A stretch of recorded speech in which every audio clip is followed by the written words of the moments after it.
How many times have they slammed the door in your face? Because the labor you do is called unskilled. That's right, Bill. Well, the IWW is not going to turn you down because you're unskilled. Listen to him, George. Or skilled. Or black. Or white. Or yellow. We need power. And there's only one way to get power. Organize. All the workers together. One big union.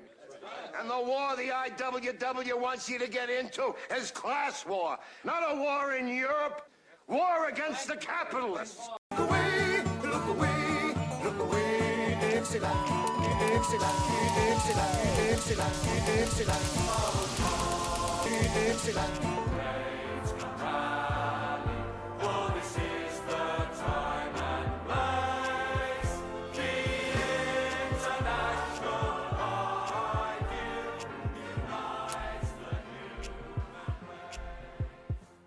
All right, y'all. Thank you for tuning in to Dixieland the Proletariat. We're going to talk about Southern working class history and current events through a leftist perspective. Make sure to like us on social media at Dixieland the Proletariat or Dixie Prole. And if you want to give your wages to a bunch of rednecks, and subscribe to our Patreon page at patreon.com/DixieProle.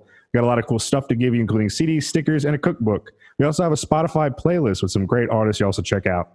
This podcast is brought to you by Newport 100s in a Box, Camel Silver's Black Coffee Vaping, the Taft-Hartley Act of 1947, Wishing John Hinckley Had Better Aim, and the Rotting Corpse of Margaret Thatcher. Shout out to our new Patreon subscribers, Allison, Emma, Jake, and Allie.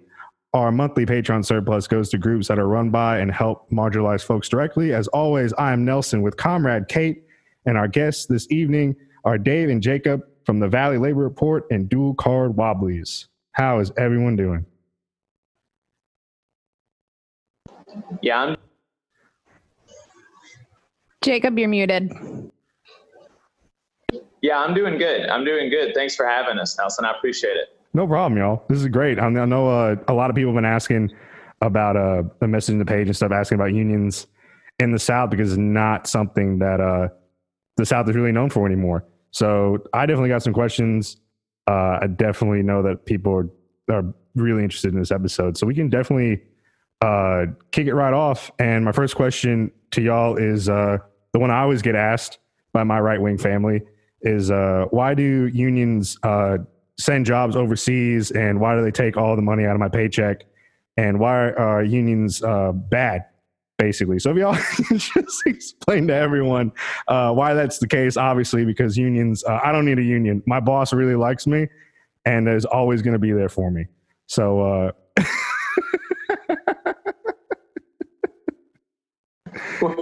Dave, you want to start off with that? Yeah, I guess I can start off with the. Yeah. It's okay.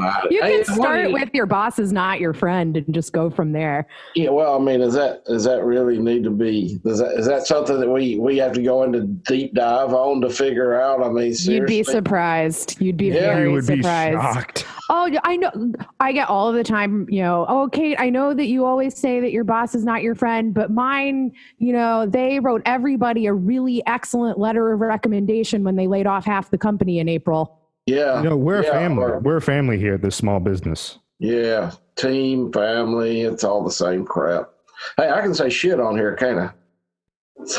You can say whatever you want. You can say whatever the fuck you want. Yeah, you can't. We can't cuss on the radio. Yeah, I'm not used to that. Ain't no FCC here telling me what to do. Thanks, Obama. Yeah. Welcome to the Podsphere. We're fucking gross. Yeah, this is going to be more fun than what I thought, because when I went into it, I was thinking, man, I got to be careful. No, I've listened to y'all enough to know that I don't have to be careful. I guess the first thing, what do we start with? The first thing that you said was? He said he's gotten questions. Why is unions always shipping off jobs overseas? And that's a good question. Yeah, I've never heard that. I hear it a lot. Actually, specifically, really, there was what was the bake? It was oh my god, it was one of those big bakeries that cooks that shit preservative. Yeah, it was Hostess. Yeah, it was Hostess. My right wing uncle was like, it's the unions killed that factory. They kept the wages too high and they ship jobs over. They force companies to go overseas. I'm like, hold on, time out. None of that makes sense. No, But obviously I it's true. I hear that a lot, as especially with like UAW jobs with General Motors and Ford and all that. I mean, the fact is NAFTA is what allowed all those jobs to be shifted overseas.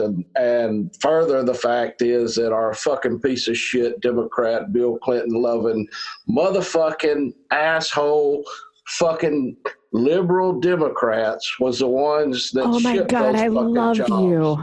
Huh? I love you. You can stay. It's so nice to hear You're one of someone us from the now. left say that. It's so nice Yeah, to hear like someone from the left say that and not like some right winger. Yeah, it's sickening. Yeah, and they adore him, and he shipped them overseas. I think it was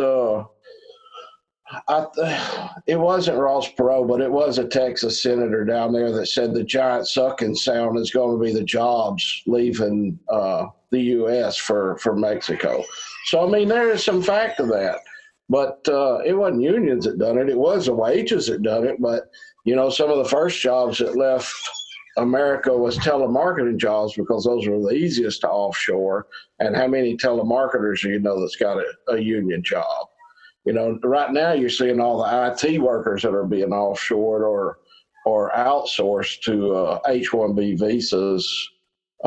Disney World is one of the world's worst, where they're bringing in H-1B visa people and telling the Disney workers to train their own replacements. They also done it at a medical center in San Francisco. It's happening all over. So, yeah, it's not the unions. I mean, the best that I know of, IBEW, who does all the electrical trade work, hadn't shipped any jobs overseas because they're all working in the States. What an ignorant ass. Well, and the TVA is trying to do that right now. They've got they're trying to outsource 20% of their IT department to a foreign company, and now those are union jobs again. But it's not. I mean, it's not the unions that created these free trade laws. The unions fought against the free trade laws. The unions fought against NAFTA. The unions were against the TPP. This isn't, that's not like, it wasn't that the boss could no longer afford to pay these people.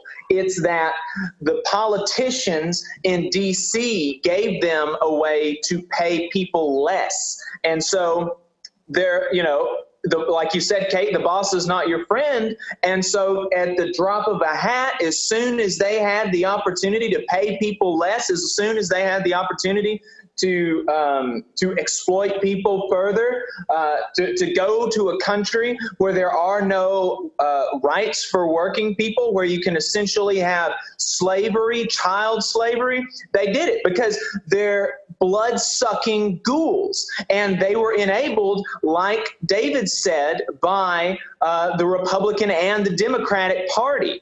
And so it's not, the unions have always been, I mean, obviously there are different traditions in the labor movement, but the unions have never been the author and architects of outsourcing jobs it just doesn't make sense. Additionally, the unions have a vested interest in keeping their employers afloat.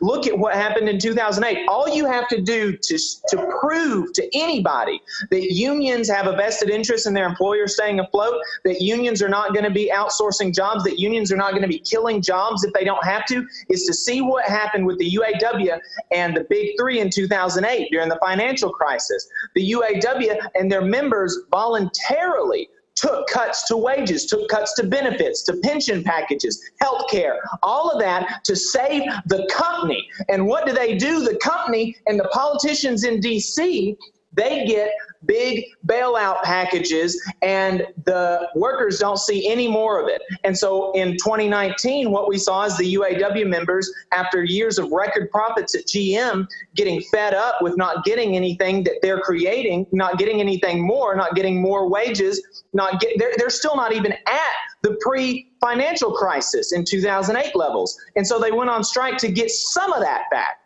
And so, seriously, look at what UAW did 4 for the big three auto manufacturers and tell me that the unions are the ones that are shipping jobs overseas. I mean, those workers for the big three auto manufacturers, they sacrificed so much, while the executives, the politicians in D.C., they kept eating like fat cats in their big mansions, and the workers sacrificed to keep the companies afloat.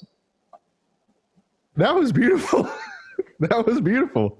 Okay, so taking that and translating that into 2020, when, you know, we have had, you know, I think particularly post Patco, like that was kind of like a death knell for a lot of union organizing. Like that is, you know, that was a fucking train wreck, and it absolutely solidified a lot of anti-union sentiment and just like really armed a lot of corporations, you know, and to be able to poison the worker against the concept of union.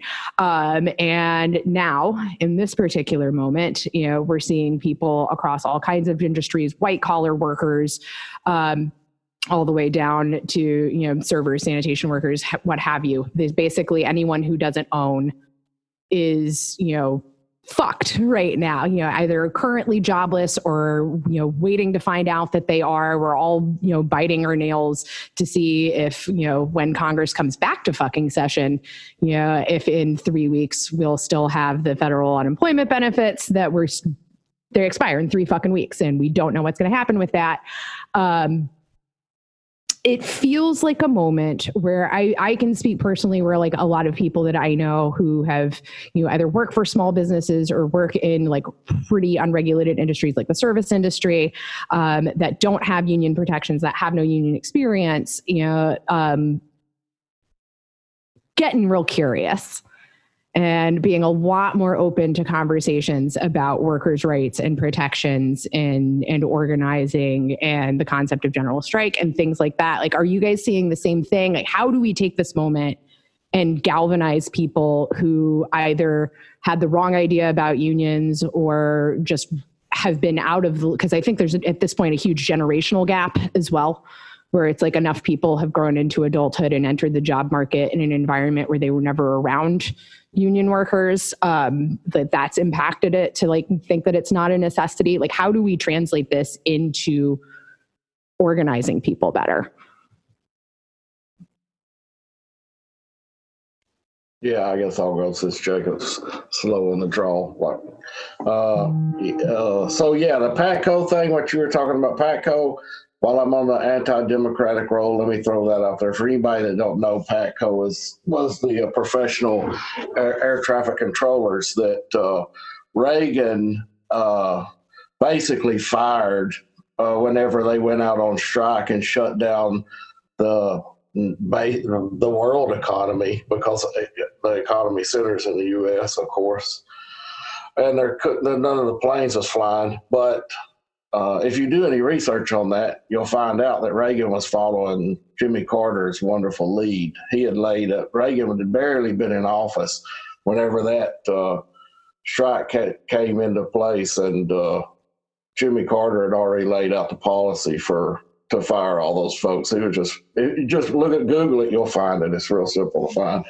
Not only fire them, but to bar them from employment in the federal government for the rest of their life. If you were fired during the Patco strike, you can't get a federal job anymore. Yeah, exactly.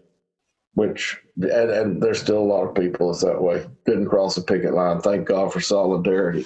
Hopefully they found good jobs. But I honestly, there's been an uptick in union ramblings. You know, I guess I'll say ramblings, but I haven't really seen an uptick in, there's a lot of questions, but there's not everybody's still chicken shit. I mean, at the end of the day, everybody is scared to death of their jobs, and for good reason, because there's a lot of unemployed people right now, and people that'll step in and they don't give a shit about anybody else's family.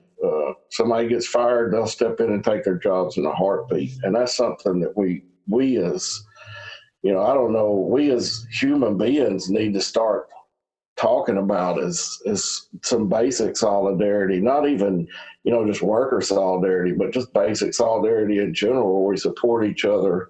Kind of like,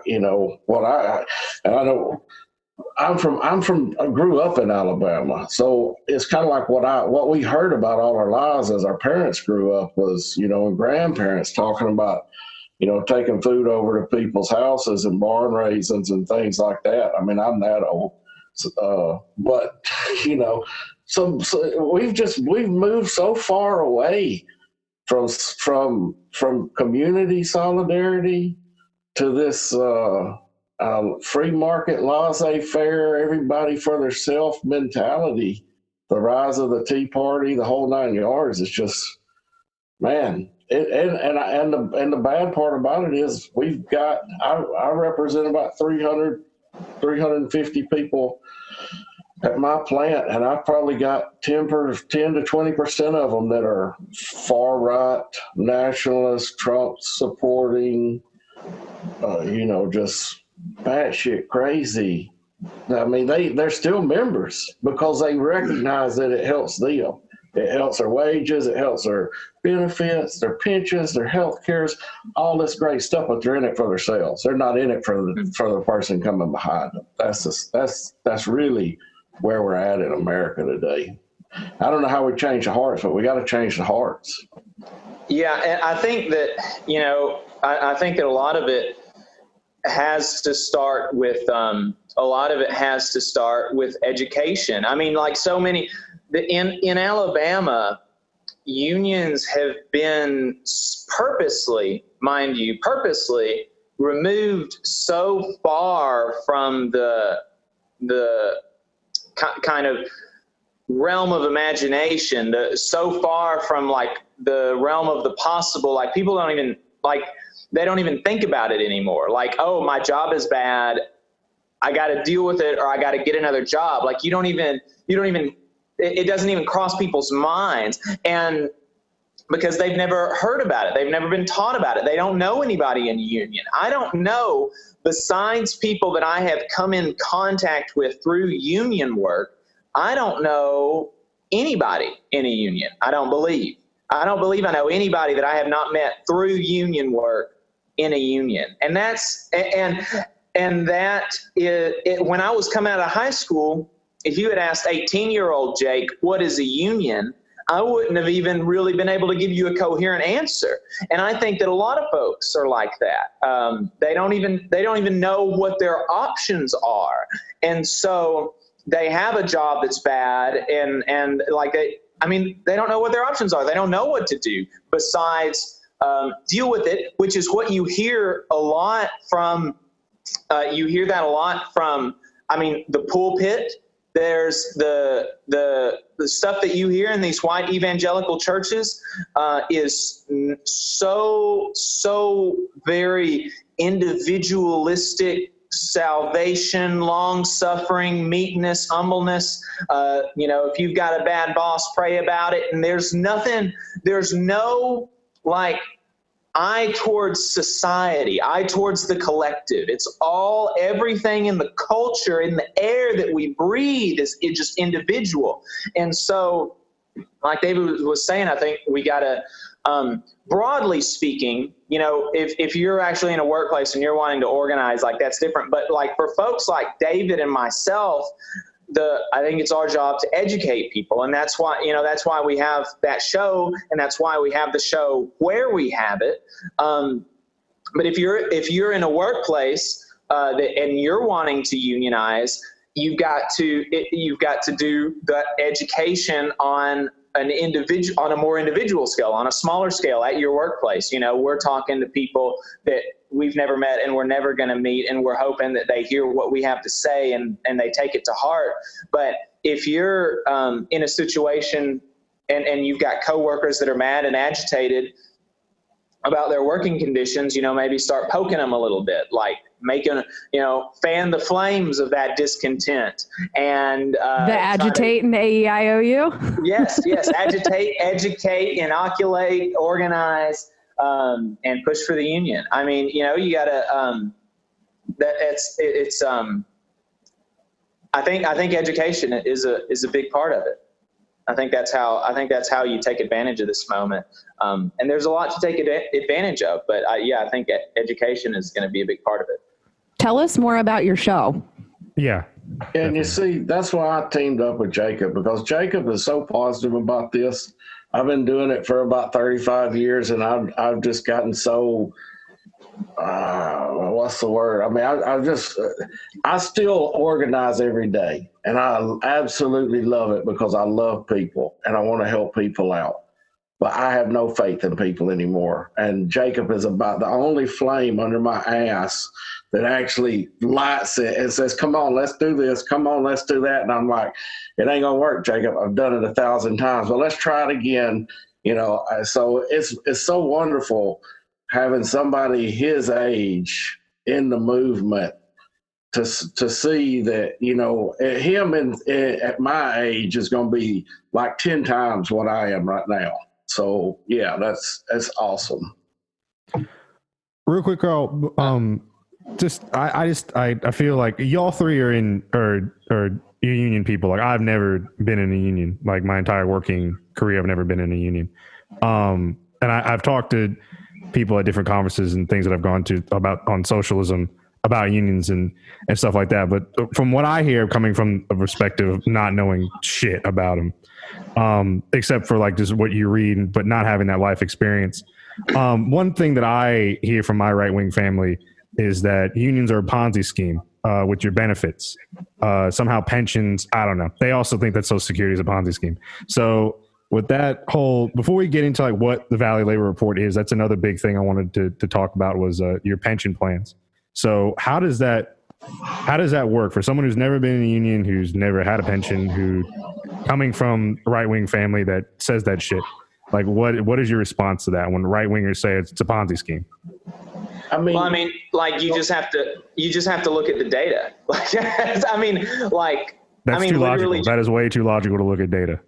I mean, honestly, like just read literally anything about unions and the benefits that they give their members. And actually I can plug the show here. We've got a clip on YouTube I titled The Union Advantage Explained, where we go through the benefits of being in a union and we explain why it is. And I'll kind of give just a little Reader's Digest of it. But I mean, unions, the average union worker makes 23% more than just a salary than the average non-union worker. And now that's these are potentially different populations, but when you compare like apples to apples, like a union worker in a similarly situated work environment, similar education, experience, all of that stuff, they make between 10 to 14% more than a similarly situated non-union worker.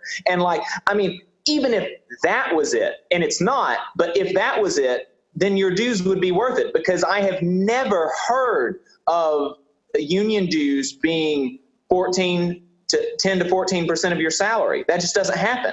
So if that was the only thing, it would be worth it, but it's not. Union workers more often have retirement packages, and their retirement packages are more often better. Union workers more often have health care, and they pay less for health care. Union workers are safer. Union work sites have 30 to 80% less injuries and 30 to 80% less fatalities. I mean, there are so many ways that unionizing is beneficial. You will not be able to look at the data with an open mind and come away thinking unions are a Ponzi scheme, because that's just it's not the reality. And why is that? It's intuitive. When you bargain collectively, you have more power. If I, as an individual, go in and tell the boss, I want a 10% higher salary, I want my health care to be completely covered, 100%. The IBEW here, their health care is 100% employer paid. 100%. That's unheard of anywhere else. But if I went in as an individual, IBEW is the International Brotherhood of Electrical Workers. They're looking for apprentices, folks. Like if you're in Huntsville, look up IBEW Local 558 and apply for their apprenticeship program. I mean, this is like, you can be a part of it. But if I went in and demanded all this stuff as an individual, he'd say I was crazy. I can't hold up production. I'm not worth that much. But if everybody gets together and they say, we demand this, then the boss has to give it. Because if all of the workers walk out of the workplace, whatever the workplace is, it completely shuts down. If the boss leaves, the workplace can function fine. I worked at a restaurant and our owner lived in Chattanooga. I worked in a restaurant in Huntsville. The owner lived in Chattanooga. We've seen him 3 or 4 times a year. We functioned quite well without him. Okay. If all of us had walked out a single day, the whole operation would have shut down. I mean, so those are the benefits, and that's how it's won. The benefits are clear, and it's won by collective bargaining. It's won by solidarity and the threat of a strike or a work stoppage or public shaming in the media. I mean, and those are things that you just can't do as an individual worker. I want to jump in on, particularly on the pension note, because, I think that there is a myth or a misunderstanding out there about how pensions work. So I went from being in the Chicago Teachers Union, which is one of the strongest fucking unions in the world, to the private sector. And so I went from having a CTU pension to a fucking Roth IRA in my 401k package. And I would rather have the union pension. And the reasons behind that are, so generally, if you don't have a pension, if you're not in an industry that's pensioned, basically how a pension works is a tiny amount of money comes out of your paycheck and goes into a pension general fund that everyone has access to. And then dependent on how your union contract is negotiated, whenever you retire, quit, leave the industry, whatever, a lot of circumstances, even if you're fired, you still have access to your pension unless you really did something real fucking bad. You get, usually it's negotiated to, like, after a year of service, you get X percentage of a capped amount.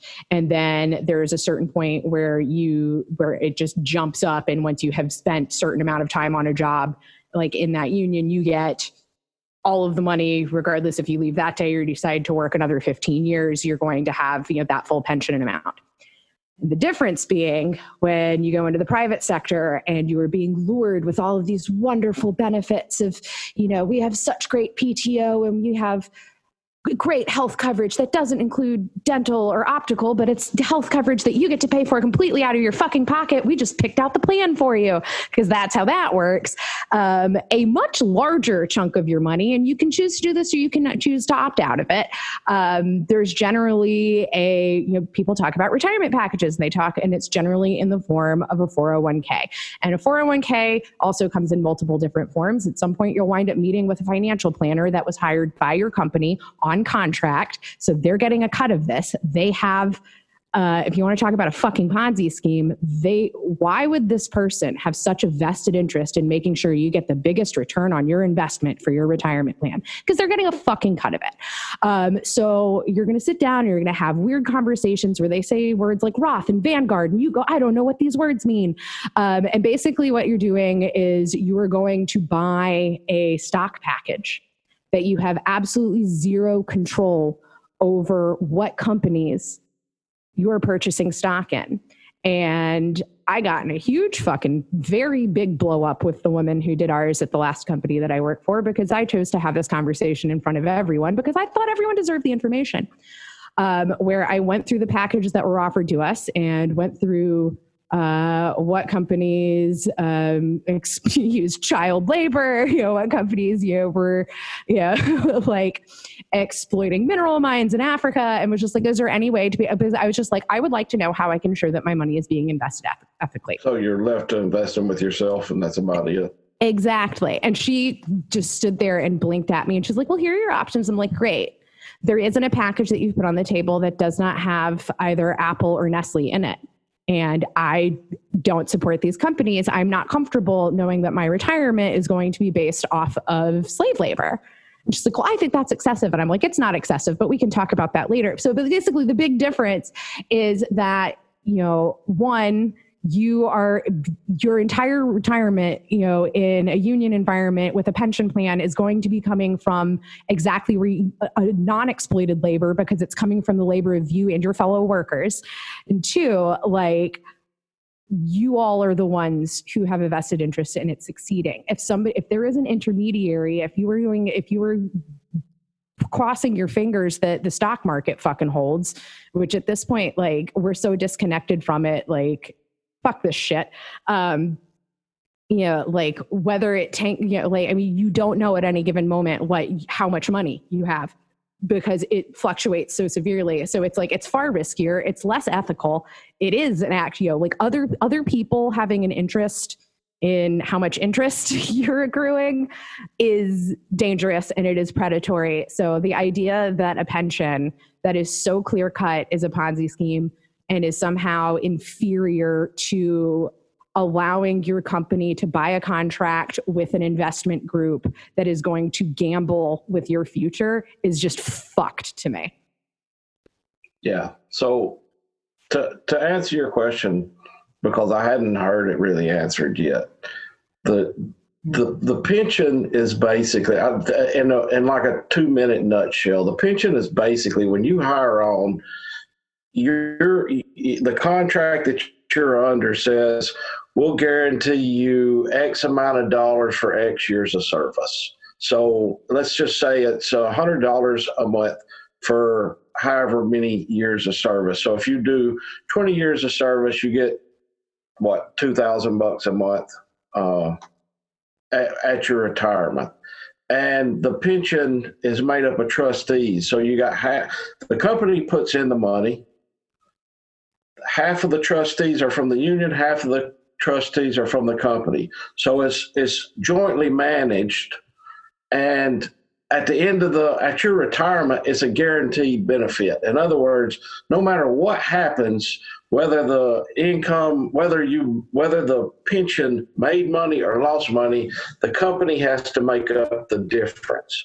So what they've done is, with the 401ks and everything else, is shifted that liability off of the company and onto the worker by getting out of the pension business.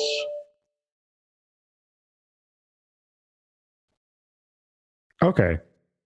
Yeah. Okay. Thanks for answering that, y'all, because I literally had no fucking idea how any of that works. The only thing I know about pensions is from my right-wing family in the Jimmy Hoffa movie. So, also my Italian family, because the mafia is obviously involved in all union activities.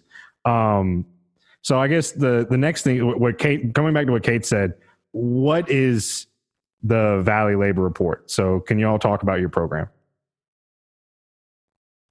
Yeah. So the Valley Labor Report is, we are a talk radio show in the old school sense. We're like podcasts from the 80s.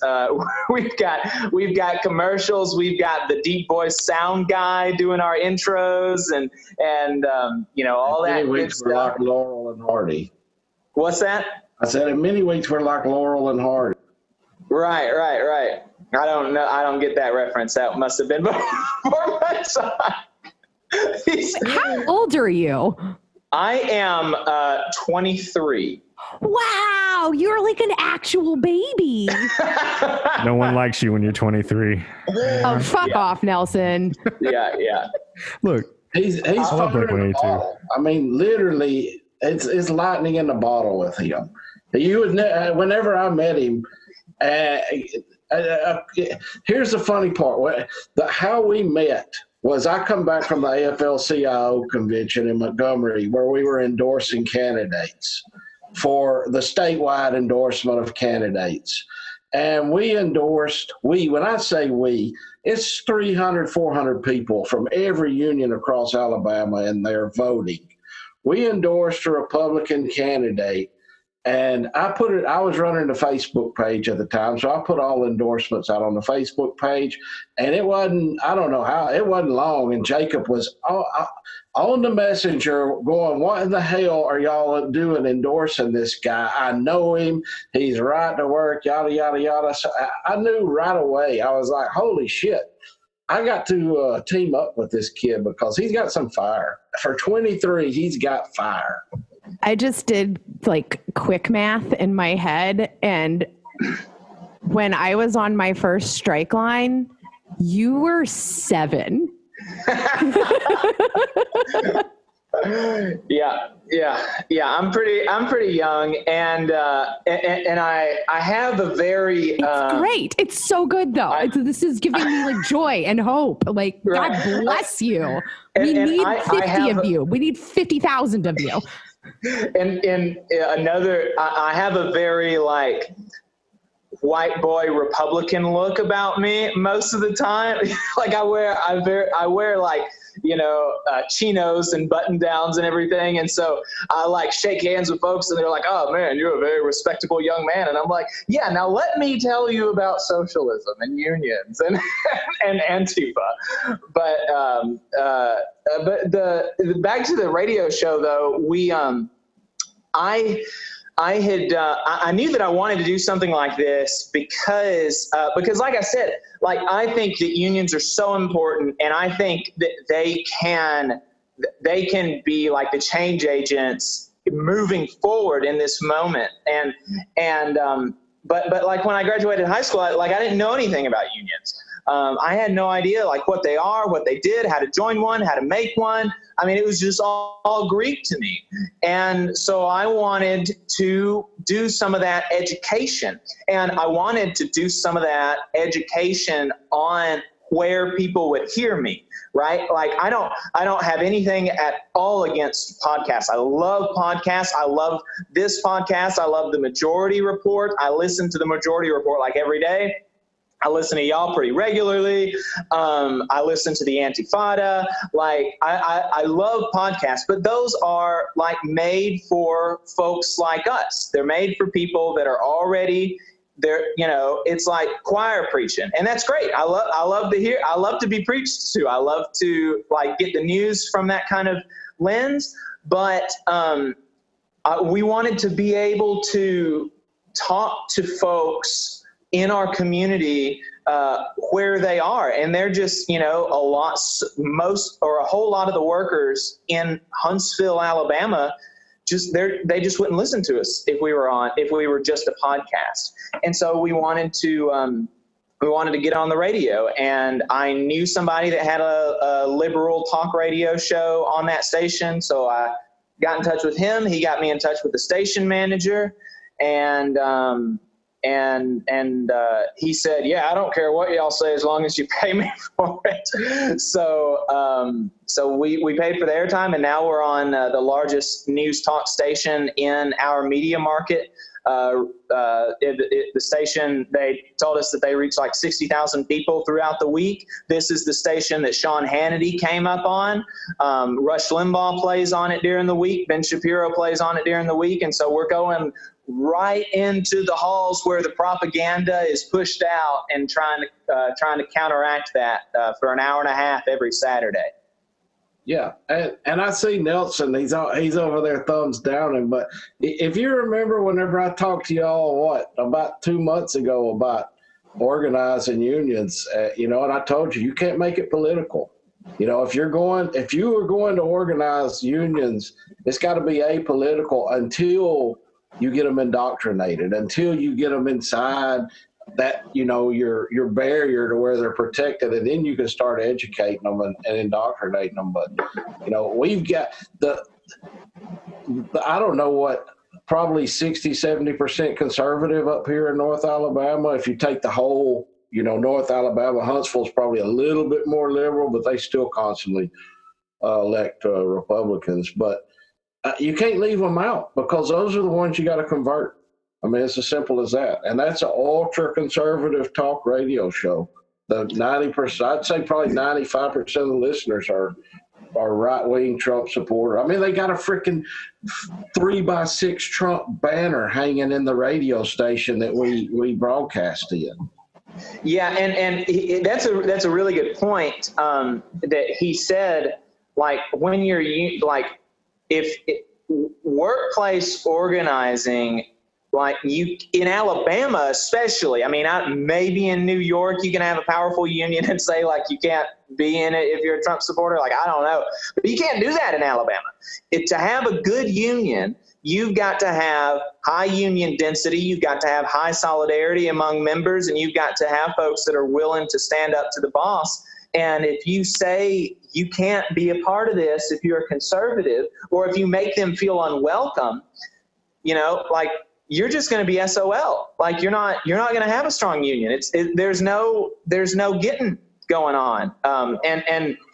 And so we talked to 3 weeks ago now, we had some nurses from Pennsylvania come on the program. They called in from the Pennsylvania Association of Staff Nurses and Allied Professionals, PASNAP. One of them described himself as a Christian constitutionalist conservative, and the other described himself as an ultra-liberal. But they both said that they love and respect each other. They've got solidarity with one another, and the union is the best thing that has happened to either one of them. And you can tell if you listen to that interview that, and the conservative person, his name was Joe. Joe would admit to you that he has had a change of heart on some issues, or he's at least began to see the humanity in the other side. He's at least began, and he said something like this. He said, I had no idea that liberals and left-wing folks were so human. But he said all the folks in PASNAP are really, really left-wing, especially the staff and stuff, but they're doing it because they care about people. And he said that I believe that their dedication to the working class is like real. And there's nothing that anybody can do to convince that conservative Christian constitutionalist that his brothers and sisters are not with him. And would he have been such a strong union advocate if at the beginning his folks said, no, you're a conservative and constitutionalist, I'm not going to work with you, I'm not going to organize with you? Would he be having some of this change in heart?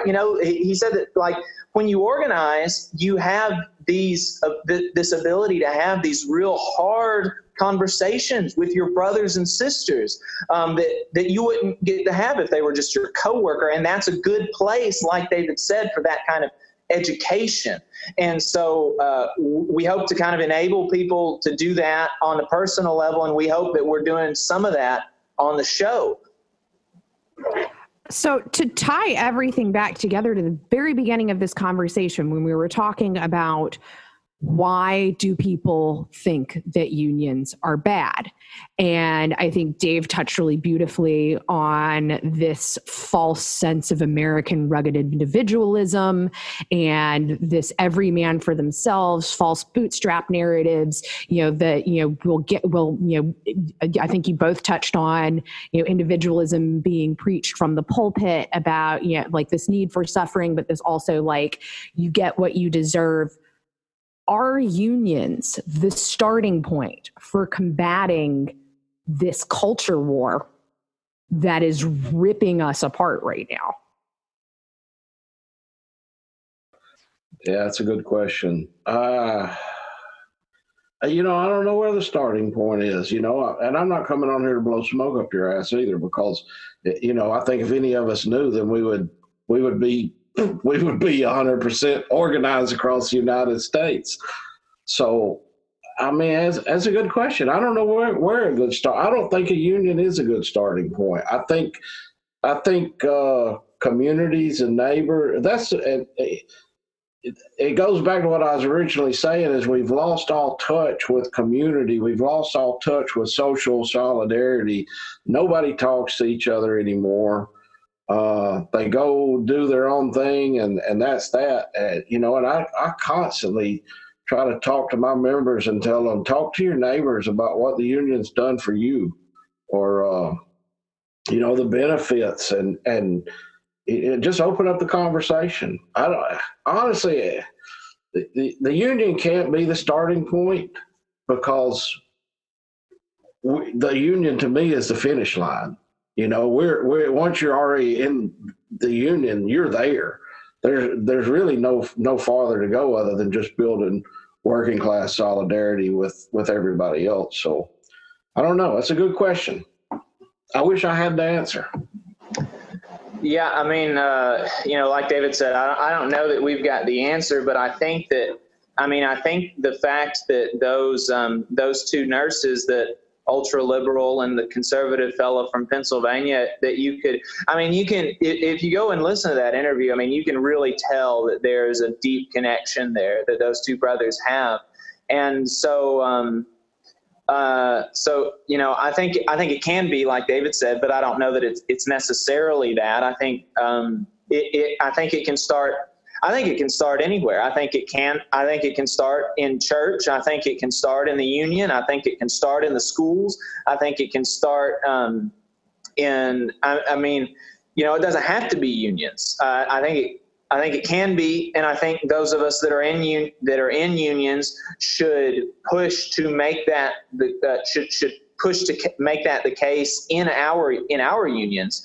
But I don't, it doesn't have to be. But folks that are in unions, we should definitely push for that in our own unions for sure.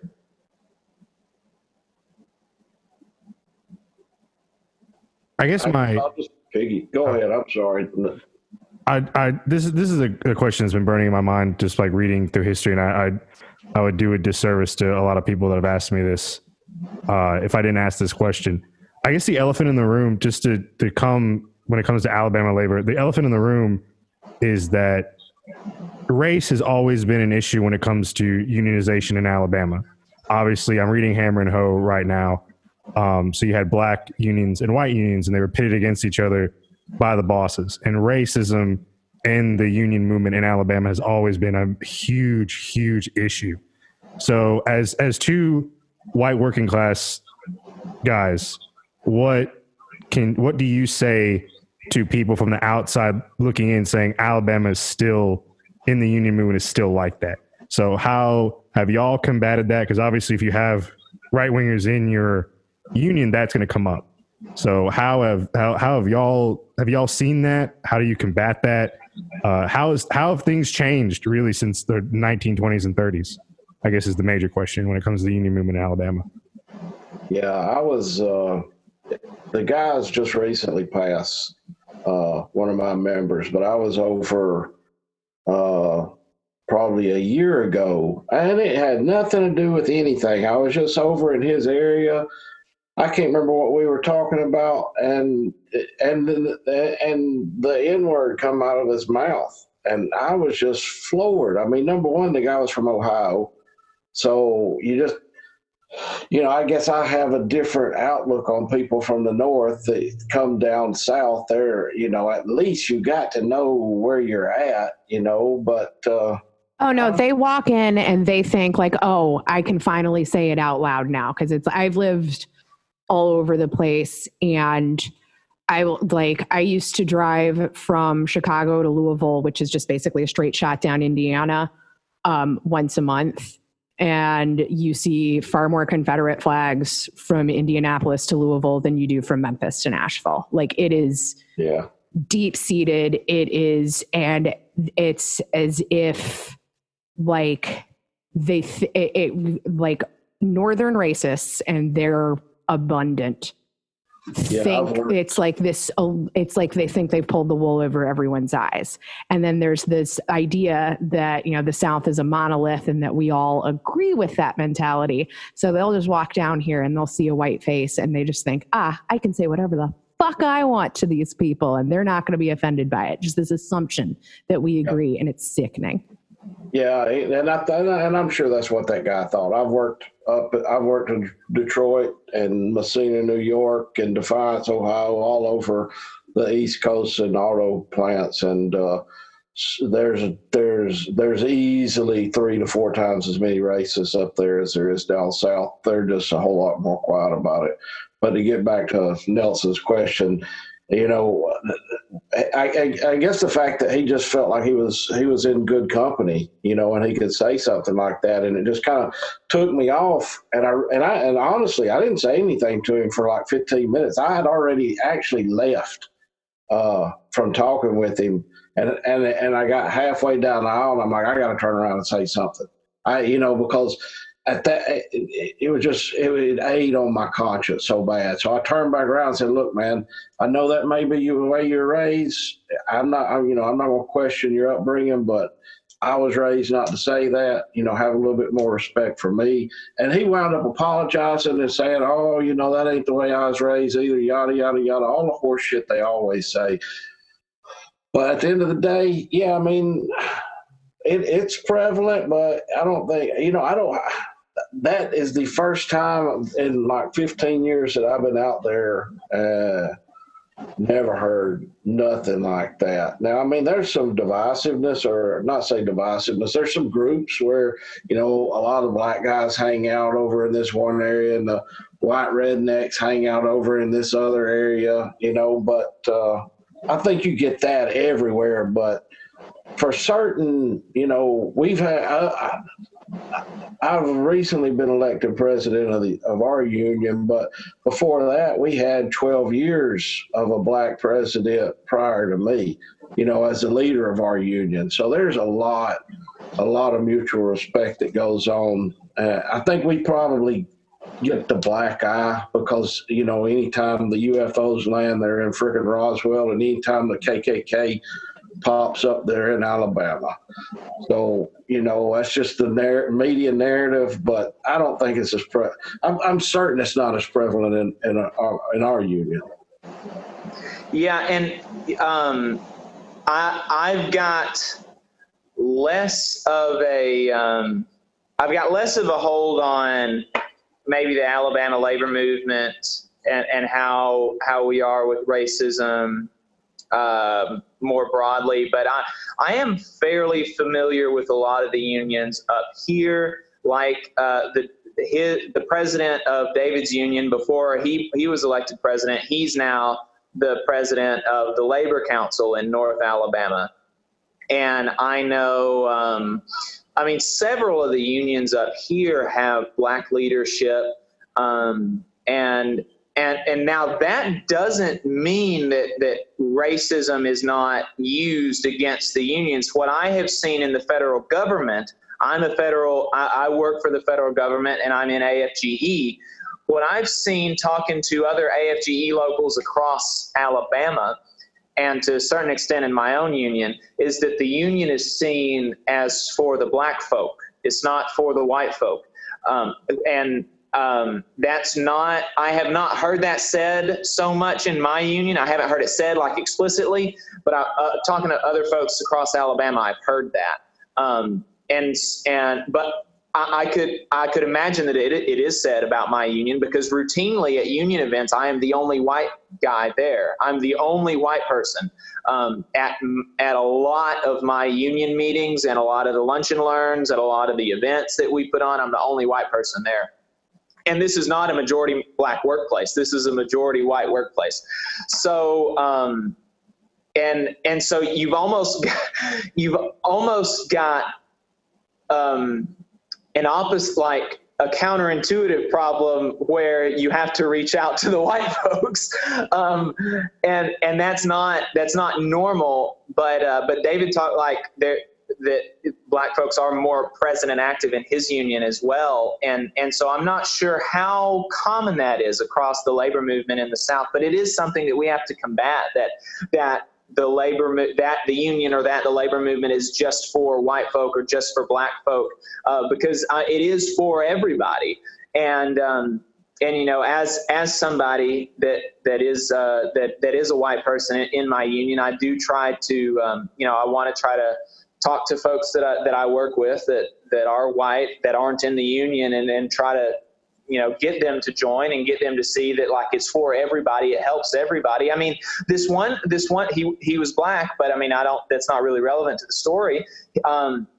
He's a veteran. He's in the National Guard, and his manager tried to fire him, tried to get him to choose between working for the federal government or being in the National Guard. And like, that's illegal.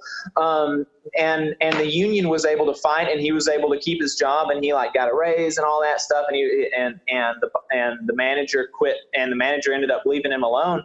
But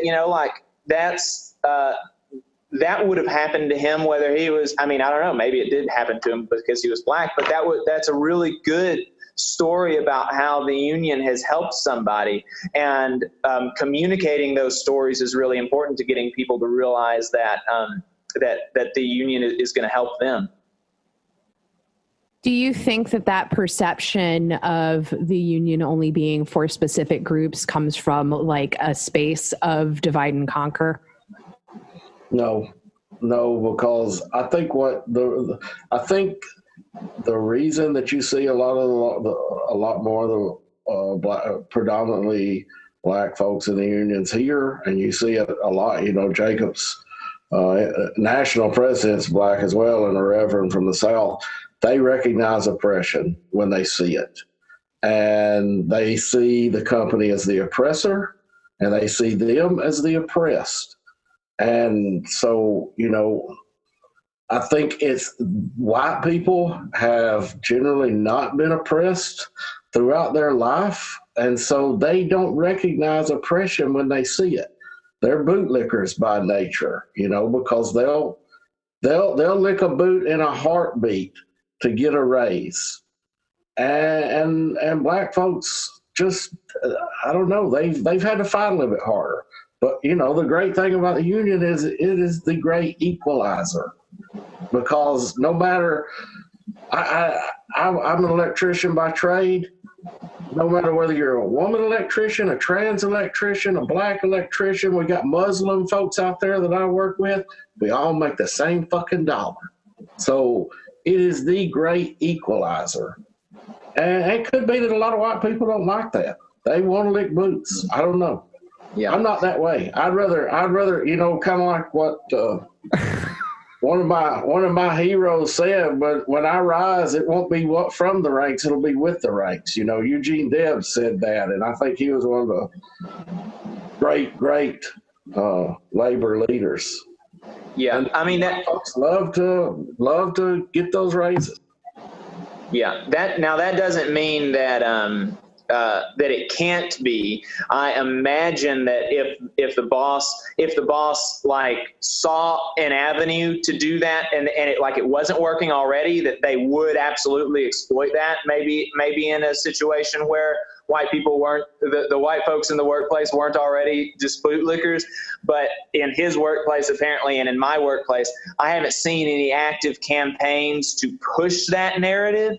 That's just that, like he said, I think that black folks more often have had to kind of they recognize that kind of stuff, and the black church doesn't preach. I've never been in a black church, but just knowing the reverends that I do, I don't believe they're preaching that, oh, if you've got a bad boss, you just need to suck it up and deal with it, or oh, if you're facing this, you just got to deal with it, and it's the opposite. It's in my experience, it's the absolute, because it's like, I'm in Memphis, so our labor history. Oh, yes. And black pastors were so instrumental in developing our AFSCME local. So, and that's what we've been talking about this whole time, is that education. In the black community, they're getting this education. And in the white community, you're just not getting it.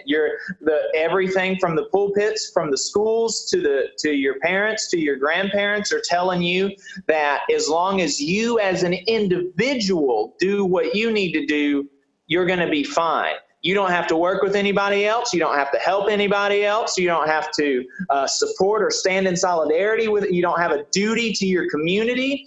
And so we just haven't had that kind of, the education that we've had has been so atomized and individualized, and it's just not that way in the Black community. And I know you're too young to recognize it, but it was up until the Southern strategy.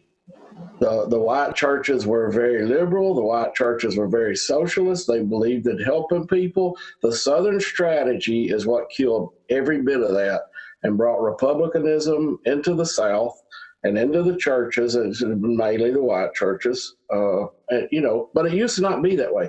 When I grew up in a Southern Baptist church, my grandparents was a founder of this church, and man, you there was not a Republican that went to work there or went to church there. There wasn't any talk of that kind of stuff. It was all community. They didn't realize, I don't think at the time they realized even what socialism was. They just knew that it worked. So it used to not be that way. I have one more question for y'all too. For everybody, obviously, because y'all are union members and I'm not. In the South, specifically in Alabama, definitely in Tennessee is also a right to work state. But what is the biggest, we said education, but like politically, I'm guessing, like, what is the biggest hurdle put in front of y'all by the government that y'all feel needs to be completely done away with in order for the union movement to thrive like it used to? The government don't put any hurdles in front of us.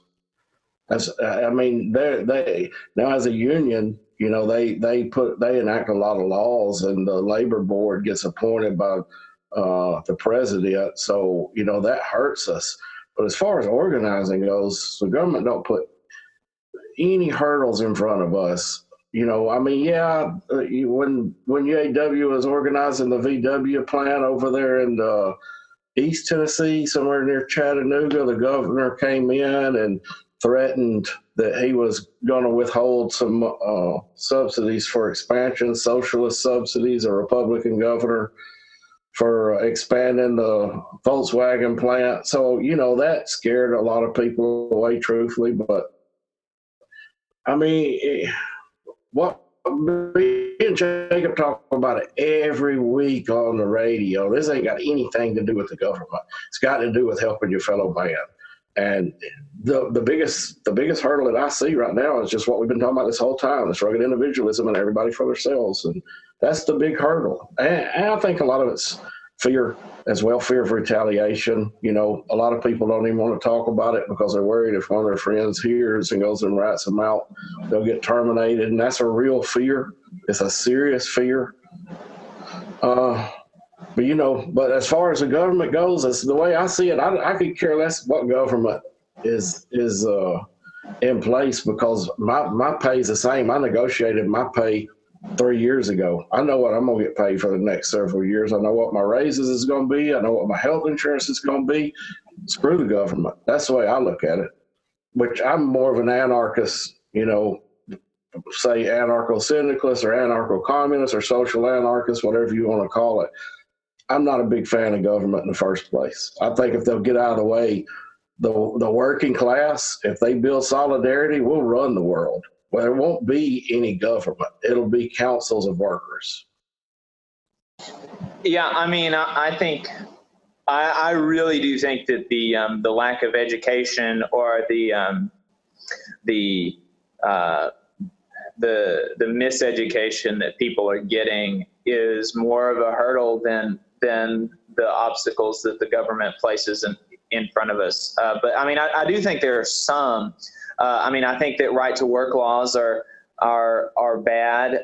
They're anti-free market. They're the government coming in and forcing themselves into a private negotiation between workers and their employer. And can I interject real quick? Yeah. Right to work also enforces exactly what Dave is talking about fear of retaliation when organizing, because the right to work is beautifully branded. because it makes it seem like what a wonderful phrase. Everyone wants the right to work, but that's not what it fucking means. And I do think that, right to work states do have a more difficult time organizing because workers in right to work states have a deeper fear of termination. Yeah, that's what I was getting at, really, the right to work in the Taft-Hartley Act, because I miss the days where you could close shops and you can beat up scabs and things like that. Like that's the labor movement that I kind of wish was back, where you drag bosses out of their homes and beat them to death in front of their family. That's a labor movement that should come back.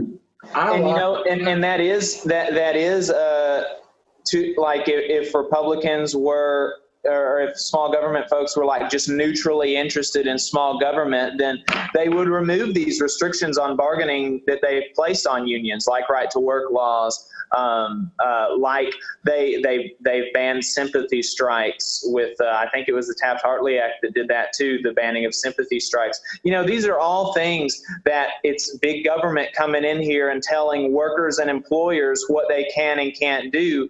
And if these small government folks were just neutrally interested in getting the government out of people's lives as much as they can, then that would have been one of the first things to go. But I think we all know, and the folks listening to this podcast know, that the people that talk about small government all the time, it's not a neutral interest in a small government. It is a specific interest for a small government in the places where a bigger government would help workers, and a bigger government where a small government would help workers. I mean, they just want a government that is going to hurt workers. And so like I said, like David said, I think the biggest is it is still education and reaching out to folks and talking to folks and building these communities and these networks. But if I could remove a couple of laws, I would definitely remove right to work laws. I would definitely bring back the ability to do sympathy strikes. And sympathy strikes is where, like, if David's plant went on strike and my workplace gave some kind of something or another to his workplace, like in the past, unions would go on strike to help other workers go on strike. Like a grocery store, maybe the grocery store is going on strike, and maybe the milk manufacturers union, they go on strike to pressure their milk company to pressure the grocery store to give in to the workers. And those are, why can't you do that? There's no, if workers can do that, if they've got the power to do that, then there's no justification for the government coming in and telling us what we can and can't do with respect to that. But, of course, that they don't want just a smaller government. They want to destroy worker power. So. Well, yeah, that goes into the whole idea if voting really worked, it would be illegal. And so I think that just proves the point that, all of these strategies that workers have, to exercise their rights and to, affect change and to demonstrate solidarity, they do work. And that's why they've been made illegal. So I think it's just a really beautiful point.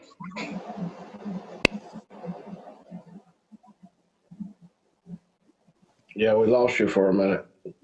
Just to clarify on one thing, because it sounds like the three of y'all are against right to work, and I'm for right to work, just for the simple fact that, believe it or not, I don't think anybody should be forced to have to pay dues. I think, but the flip side of that is we don't have to accept any membership either. So like where we're at, we're right to work. We're around 93% union membership out of the whole plant. So everybody sees, other than the 7%, that it's a good deal. But when we have scabs, we had a strike 2 years ago. If they apply, we shoot them down. We want to know who our enemies are. And if you're forced to pay dues, you don't know who your enemies are, because they're all paying. When they're not forced and they have a choice, then and we'll isolate them. I mean, we've got to represent them legally, but I ain't gonna say I ain't gonna say that, because this is gonna be broadcast nationwide or worldwide. But I'll just say we have to represent them, whether they pay dues or not. But as you can imagine, if you're paying dues, you're probably going to get a little bit better representation than if you're not paying dues. We'll just put it that way and leave it at that. But like I'm glad that you spoke up on that, though, to demonstrate that being part of a union isn't being part of some like leftist cult. It's not being in this like labor worshiping environment, and that it is not only okay, but encouraged to fucking speak up about shit. Like, that's really important to like understand that it is an environment where like, if you are not able to advocate an opinion that you think is in everyone's best interest, like, then that's not an effective union. So thank you so much for saying that to us. I still disagree though, but I'm I'm really grateful to like hear that point. It's like I disagree, and then like quickly mute. It's like, for y'all you can't see, Dave looks like someone you don't want to meet in a dark alley, because he could definitely fuck some shit up. So it's like, I disagree. I also disagree with that point, because my like final question is, Dave, will you marry me? And then let's adopt Jake as our son. Yeah. And just have a beautiful family together, because I'm super in love with both of you now.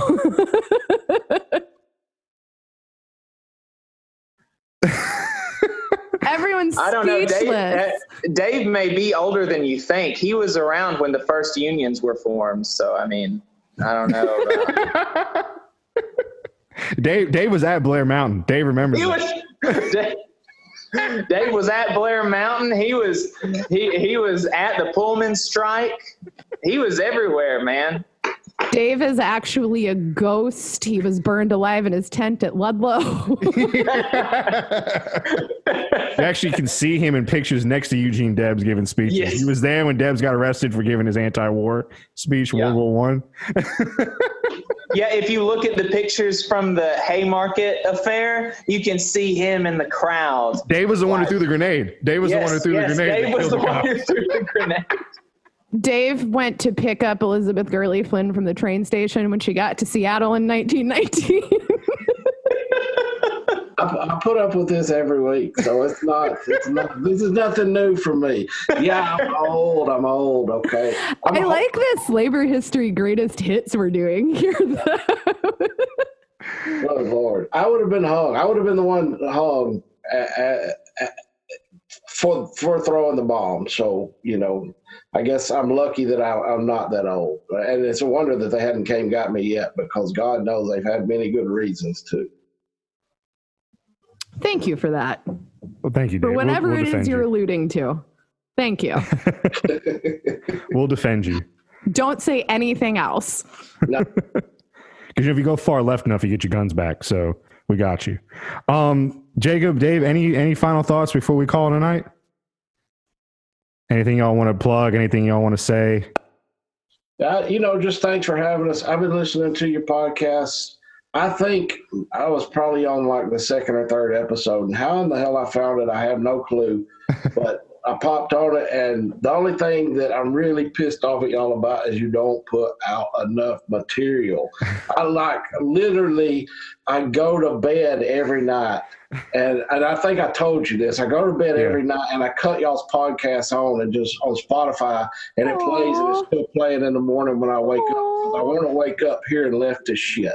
I get in the car and go listen to NPR. But when I get out of bed, I want to hear communist shit. So, but no, I really don't have anything to plug. Thank y'all for having us on, and hopefully we'll pick up some listeners on Facebook or, YouTube. Yeah, well, Dave's not going to plug it, so I will. We're on Facebook at facebook.com/Valley Labor Report. We're on Twitter at Labor Reporters. We're on Patreon at patreon.com/The Valley Labor Report.